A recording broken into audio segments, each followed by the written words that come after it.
This conference is bound to be a learning curve. In many ways, it's a risk. But when you take a risk, you give yourself permission to fail, you give yourself permission to try things out, to learn, to test what's possible. And given that so many of our sacred old models, practices, and institutions seem to have reached their limits at national and EU level, I think experimentation is probably the only sure path for us as European democracies to innovate, to adapt, and prosper. In this sense, for all its uncertainties and challenges, I still see this conference as a risk worth taking.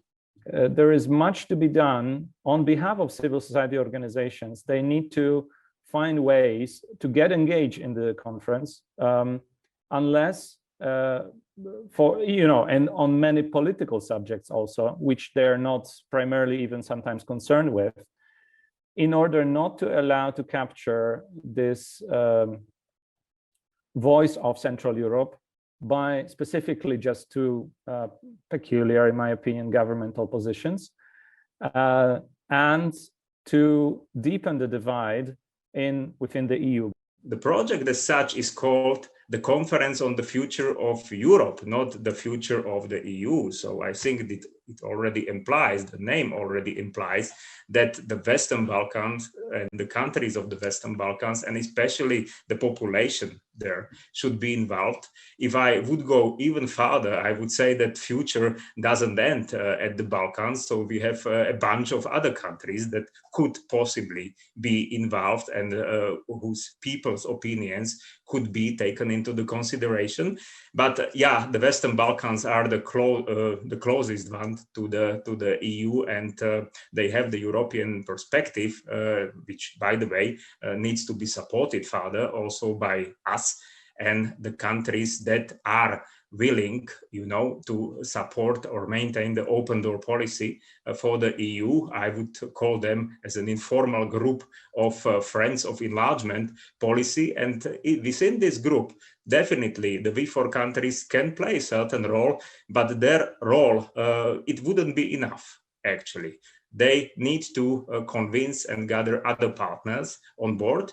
And within such a bigger group, Friends of Enlargement, I think more tangible results can be made.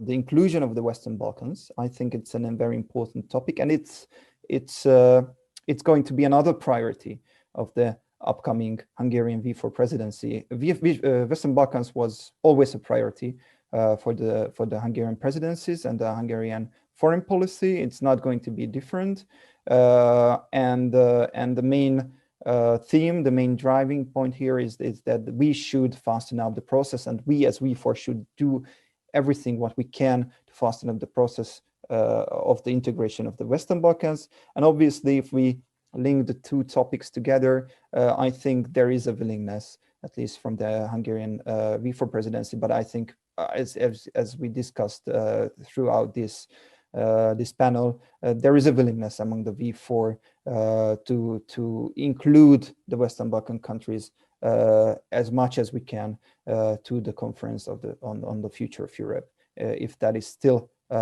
possible. The opinion of those who are watching us is very clear that the V4 should play an important role in bringing the Western Balkan countries and societies into the conference on the future of Europe.